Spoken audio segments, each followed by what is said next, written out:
streaming server. Okay, looks like there and there and there. And we're going to go with it. Okay, PJNet, we're going ahead with the program, and we'll start a countdown to Studio 7.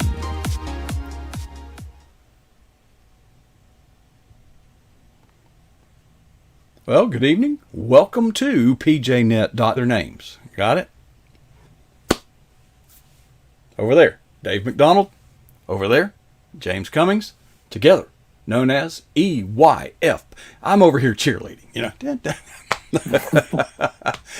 Dave and James join us from the Republic of California. Shaky, and I don't know if we'll be able to hang on. I'm getting all kinds of indications, but we're just going to have to go with it.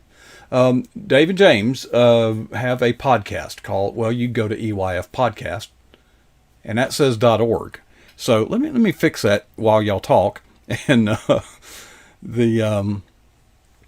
but you have had guest after guest. We haven't spoken in a month, and in that also Brandy Muncaster. And if you would, while I fix everything, y'all run that down a little bit, and I will fix the address of your website on our screen. How's that? Sure. James, why don't you talk about Steve and Lisa, since they were your connection? Yeah, so Steve and Lisa have an amazing story. It's really a redemption story, restoration story of marriage. And so as we know, the enemy likes to divide the family, and they start with the husband and wife. And so they had some very serious issues between them, and it led them to Christ. And I mean, you're obviously going to have to check out the story on the podcast, but the long story short, they reconciled things and just went all after God. And now they're helping other families, other marriages be restored, and they're wide open. I mean, they share everything. They don't hold back, hold any punches. What they went through, they'll tell you plainly. And it's just an amazing story of redemption. So. Well, yeah, James, I tried to label. Well, go ahead. James, but I have to comment. First of all, when people go through that kind of thing, that's not the kind of subject matter you like to share. It's shameful. It's embarrassing. It's so step number one is you've got to work through the personal pain of that situation. Number two, then you've got to get to the point where you can share it with others. And then to share it on a podcast and get on a platform and try to reach out. And, you know, sometimes when life, you know, hands us a lemon, we've got to turn it into lemonade. And only God can do the kind of thing you just testified. But it must have been incredibly difficult for them to share such personal and deep and, you know, things that nobody's business, really. Right. Yeah, and it was. And matter of fact, I asked him that question during the podcast because it's one of those things that you don't step out and say, yeah, look at, you know, this, I did this. And then, you know, it just, you know, just something you don't share freely like that. Like you say, that is kind of personal stuff. But I think they know that, like the verse says, through the power of their testimony, you know, that's how we overcome him. And so they're out there sharing now. And like you say, they're not embarrassed about it. They're not shameful about it. They use it as a learning experience, and now they're stronger than ever in helping others. So that's all that matters. Well, yeah, they're sharing it. And a lot of times, if you're able to get through that, I mean, you want to put it behind you, but they're not doing that. They're putting it out there. No, that was the thing that I asked Steve about. I said, you know, are you a little self-conscious period? I mean, like say you're bringing up the dirt every day. You know, most want to get rid of it. Yeah. And no, they bring it up and they're free about it. And Lisa is a forgiving. I mean, I don't know where she got it from. Well, I know where she got it from, but oh my gosh, you know, we all get those type of things from God, but we don't always use them. And she's amazing. Yeah, amazing person. Wonderful. Tell me about Percy. I'm not familiar with Percy. Percy is awesome. Percy is exactly who he is on or who he is with us on the podcast. Percy is the head reverend or the head of the spiritual side of the cancer treatment centers of America. So there are 5 cancer treatment centers of America, I believe, in the United States, and they are a cutting edge, you know, cancer treatment facility. So this is one of the best places that you could go if you do get cancer. and Percy is in charge of the entire spiritual program that they have there. So not only do they minister to Christians, but they minister to anybody of any faith. But it's great that at something like that we have a Christian at the head of something like that, and he is a full-on reverend, and he'll tell you that it was kind of hollow, I think, for 18 years, because I thought, to be honest with you, when he got this job, I thought he'd had cancer 20 years ago, but he'd had the job for 10 years, and he only got cancer, and I hate to say he only got cancer 3 years ago. And it was a real eye-opening thing for him, because I thought he was drawn to the job because he had gone through something prior before, but he's able to walk the walk, and that's one of those big things that you don't want to get that job and say, well, yeah, I know how you feel, but I don't know how you feel. And, now he can do that, but he's an awesome guy. What a great talk. That reminds me, a former pastor of mine had this wonderful wife, and she was really his strength. I mean, that was truly one of those cases. And she developed a bone cancer, and it ultimately took her life. She must have been about 50 at the time. Wow. And I remember our pastor, went into a fog. And it's a small town. I encountered him on the sidewalk one day. And he's, he's hurting. But it was one of those occasions where you can show a little tough love. And I said, well, Pastor, all those things you've preached about, are they true or not? Preaching it and living it, two different things. Right, exactly. Yeah. And he's got a great cancer care ministry, and that's one of the things he was hoping that we could help promote, is the idea of every church having a cancer care ministry, because basically most churches are, handle the Meals on Wheels. And that's the end of it. That's that's not the end, that's the extent. That's as far as they go in terms of cancer care. And so what he's trying to do is he's trying to build a ministry nationwide, worldwide, where he actually brings people in and trains them as a member of the church to have an actual cancer care ministry. Because I think the numbers was James, like 2 out of every 8 people are either connected to someone with cancer or dealing with that in the church body. Yeah, it was something like that. And like you say, this is not a common ministry area. We all preach healing and that type of thing, but cancer specifically is where his specialty is. And like you say, a lot of the churches, just to be honest, aren't equipped to handle that type of thing. Like you're saying with this pastor here, it's, they're not equipped or prepared. And so that's his whole thing, is to teach and to allow people to, to minister to those people in need. And you don't have to be a theologian to do it. You can be a lay person to do it, which we need more lay people to get out there and get things done anyway. I couldn't agree more with that. I'd love to chase that rabbit, because, but we'd be here another hour. We'll have to save that for some other time.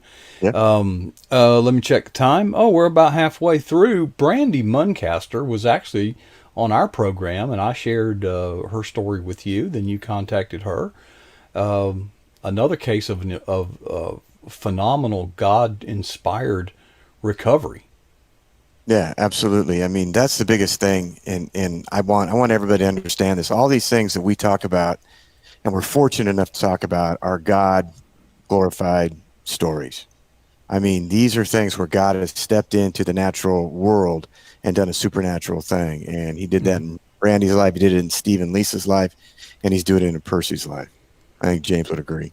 Oh yeah, and what's really cool is that we're talking to these people on all different areas. We got marriage, you got cancer, you got all these different things. And what's really cool, and that's kind of the origin of our podcast, is the idea that we overcome them through the power of the testimony. And so we're giving people hope who have gone through these specific situations by these people's stories. And like Dave said, they're just amazing to see what God has done in these people's lives, and the transformations and restorations. And so if you're out there listening and you've got cancer, or you're struggling with your marriage, and you can listen to these shows, and it provides hope and encouragement. Yeah, we heard somebody today just about that, about cancer, and how that show kind of resonated with them. And, we're praying for them right now, with their situation, but it's great to know that you did something that helped somebody else. Well, folks, you're watching Dave and James together. They do EYFpodcast.com. Now it says on the screen. And folks, if you go there, you've just kind of gotten the tip of the iceberg, but you can go there and listen to these entire podcasts. You all are doing what, 2 per week of the full interviews, right? It depends. Yeah, we've been kind of going back and forth between the two. It just depends on whether or not we need to get a show out sooner or sooner or quicker, if you will. If a publicist wants a show out quick, we do that for them. Right. You accommodate them. Yeah. Yeah. But you're booked way ahead of time, aren't you? Pretty much. We kind of took a little hiatus for Christmas. Okay. James was I don't know, were you hiking Everest or something like that, pal? Yeah, that's what it was. Yeah, but we are definitely blessed, and every day I get leads for more and more stories. And that in and by itself is an affirmation, that your podcast ministry is touching lives, because people wouldn't refer people to you if they didn't kind of see the vision of what you're doing and believe in it to some extent. Yeah, I would hope so. I mean, and it's been a blessing. We just we were doing a show with Bruce Pulver tonight. We just finished up before we came on here, and before we got off with Bruce, he had already passed along somebody who we thought would benefit our listeners, and so it's things like that. Those are God moments. Okay, well, excuse me. We've transitioned from talking about shows you've done now to about programs that are in the future. Gaze into the crystal ball and lift the fog a little bit. Tell us what's coming up. James, who do we got next week? So February 1st is Jeremy Stalnaker, and he's the Mighty Oaks CEO. And we came on the program, I don't know, was it 2 months ago, and talked about Mighty Oaks program and what they do in helping veterans transition and recover. And so we spoke to him. He's an educated, straightforward guy. That was a real fun one. And then the following Monday is Joy Thayer, and I'll let Dave talk about Joy, because that was a really, really cool interview. Pretty good catch. Yeah. Yeah, Joy had a ton of stuff that she was willing to share. And I talk about throwing stuff out there that made your jaw drop when you heard it at first. I had to back her down on one thing. I was like, oh my gosh, wait a second, slow down. I want to ask you another question there. But she's one of the producers for the movie Unplanned, which was out there big time and caused a lot of controversy, which is good. You would never think, though, that keeping people alive would cause controversy, and little babies are people. And then she also just completed a movie where they were, I guess, embedded, EMBEDDED, with the Trump family prior to the election, where she got a chance to interview and work with all the different women folks in the Trump administration. Mm-hmm. And she had a bunch of insight from just that for us sitting here as lay people, definitely, for sure. We see these people on TV, we hear about them, and then to hear some of the behind the scenes stuff was amazing. And truly it is. And let me ask you a question. You guys sometimes go after some pretty high profile individuals, and some of the people are more common, lay persons. Mm-hmm. Do you feel a little bit intimidated when you land that big fish and you're talking to them? I did with John Eldridge, and then I screwed that one up because I called him at the wrong time. I screwed up on the mountain time, and so I called him an hour early. He was in the middle of a business call, and I'm sitting there thinking, okay, yeah, we're going to talk. And he's like, hey, you mind calling me back in an hour? When we agreed. Yeah, well, he was the nicest guy, and it's like there before the grace of God go I. If anybody screwed that one up, it's going to be me. Well, I had the opposite circumstance today. Basically, it was set for 12 noon. Okay, I won't say. So he was in a different time zone. So I said, "Oh, that's 11 my time." No, it's 1.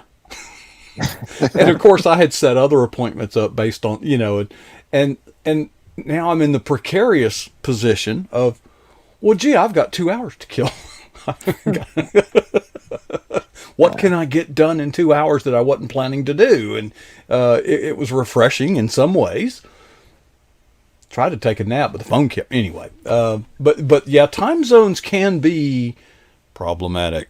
Okay. Yeah, when you're on the West Coast like we are, you forget that everybody else isn't. And, I don't know where Colorado is. I mean, I know where Colorado is, but I don't know where they fall in the time zone. And I was off by an hour. And, praise the Lord that John was the nicest guy and was just like, hey, no big deal. Everybody makes mistakes.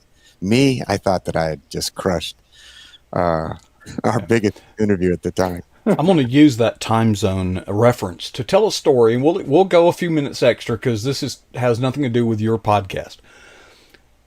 Time zones have not always existed, folks. It used to be high noon was how you measured time. So high noon is, everywhere you go, high noon's a different time. But then the United States began developing and building its railway system. Now, it's kind of hard to run a railway system if you don't agree on what time it is. Okay? So they instituted these time zones, but nobody had a watch. Well, there was a guy that was the telegraph operator for one of the major rail lines, and he would assemble the watches, the stopwatch, the timepiece, and he would then send a communique down the railway saying, if you want one of these, let me know, and I'll put it on the next train going your way. And that's how he got started. Of course, he had the free use of the telegraph system for the railways. He had the free use of transportation. That guy's last name was Sears. It later became Sears, which for a long time, anyway. Okay, yeah. So I'll give you an extra couple of minutes because I just totally stole 2 minutes from your program. But that's all right. That's all right. Not a problem here. But no, we've been so fortunate, Coach, to talk to amazing people. I mean, this thing has been a journey for us that has done more for me and James than it has done for anybody else. I mean, we started out as just regular folks, and now we're ordained ministers, not because it was a convenient thing to do, but because we just felt led to do it. Mm-hmm. And I know James feels the same way. I mean, we are living and breathing this stuff now, and it's awesome. Well, I'm glad you shared that with me because I'm going to have to stop cussing when we're off the air, when we're just talking in the green room, because I thought you were a damn coach. I mean, a coach. I mean, I thought you were. Let me ask you a question, James. When you and Dave hatched this idea, you had no idea at that point in that locker room what you were signing up for. You just felt led to do it. Okay, now we're well over a year later. Would you have done it then? Would you have made that decision knowing what you made now? What are some of the things that you didn't anticipate that are bad? What are some of the things that actually turned out better than you might have first imagined? Well, that's actually a really good question. It's been a blessing, and we've learned a lot along the way. I will say that we've learned how to structure our interviews better, and we've really refined the process, and we've kind of played with the structure of our week and things like that. So every day we're learning about how to do this a little bit better. And it's really cool because Dave is super creative. He's got, a huge imagination, big dreams. And so he's always coming up with new ideas on how we can improve the show. And it was funny because today we were just talking about how we started with, him, his wife, and my wife listening. And Dave knows the stats better than I do. But, we got listeners listening all over the place, which is just cool. Right, Dave? Yeah, it's amazing because I keep going back to the idea of, God said, go make disciples. And I don't know if we've made any disciples, but you know what? We got like a footprint on all 6 continents now. Mm-hmm. And that's God's word getting out there. That's not our podcast. That's God having an impact on somebody's life all throughout the world. And to think that we were able to do that, oh my goodness. I get goosebumps. It's interesting because you were sharing while we were off the air. You can actually measure the downloads. Now, a download is not the same as a listen. Somebody can listen, that's one metric, but downloads are another. But if people are downloading the program, well, they obviously have some plans to listen to it or perhaps even share it. That would be awesome. And That's the hope. yeah, that's the hope. And we've been trying to refine what it is we want to do with this. And I think, James and I both are committed to the Matthew 6:33 principle. Seek ye first the kingdom of God, and everything else will be added unto you. So as long as we focus in on what God wants us to do, I think there's nothing that's going to get in our way. It's only when we start to look at, outside those things. And James would agree, I'm sure. Yeah. James, I noticed that when we first started doing this on PJNet, you two were huddled up in the garage, I guess where Dave is at now. But you're from two locations. So did it just get to be too much trouble to logistically, or you just don't want to hang around him? Does he have body odor? Or, you know? No, actually, we were just together. We did an hour show just a little while ago, and I had to get home to do some stuff. So we just decided to conduct it this way for this particular interview. But we've been hanging and being strong brothers. So, yeah. Yeah, I'd be nowhere without James. In more ways than one, and he knows it, and I'm sure I bug the sauce out of him on a regular basis. Tell me about the last time y'all got in a knockdown drag out. There's never been one. Come on. And thank God that he tolerates me. I got ADD or something like that anyway. I got some one of those hyperactivity thingamabobs, and the thing. Come on, man. Yeah, I'm the thing. all over that. Yeah, exactly, and that's the way my mind works. That's how I function. And James, it's called dementia. It's not ADD. Yeah, well, that could very well be the same thing. I guess that last lobotomy got the best of you, didn't it? I guess. Yeah, well, they left a little bit in there, I think, was the problem. Folks, it's always Dave and James. Thank you for sharing, and gosh, I just pray and hope that God continues to bless you. And I hope y'all get to the point you do have an argument, because I want to hear all about it and share it with the world. But meanwhile, cooperate as best you can. And we appreciate you sharing your time. And we'll see you about this time next month, at which point you can tell us about all those future guests that you just kind of teased a little bit tonight. Yeah, we get to talk to a guy who knows how to talk to atheists, and we're talking to him tomorrow, which would be really cool. I'm excited about that one. Can't wait. I love it. Okay, guys, appreciate you sharing your time. We always have a good time together here when y'all are on board. Appreciate your dedication, and we'll do it again about this time next month. All right, Coach. All right, very good, folks. There you have it. That was Dave and James together, known as EYFpodcast.com. That is the view of the Eagle's Nest broadcast facilities. And next time we use this studio, I will have a new microphone that doesn't just kind of hang out of the air, okay? Last minute detail that got overlooked. We have solved that problem. Can't wait. Now listen, at the bottom of the hour, we've got Cecil Stokes coming up. Now you want to hear from him, I promise you. And you gotta hear this. He's produced like 500 plus television programs, movies and such. I do little videos. He does big ones. All right. Before we leave, folks, seriously, I'd like you to ask yourself 2 questions. And the first one goes like this. What is the boldest thing that you have ever done for Jesus Christ? And then secondly, when was it? Appreciate Dave and James sharing with us, and they are taking a bold approach to making disciples. To be bold, we better not be happy with either of our answers to those 2 questions.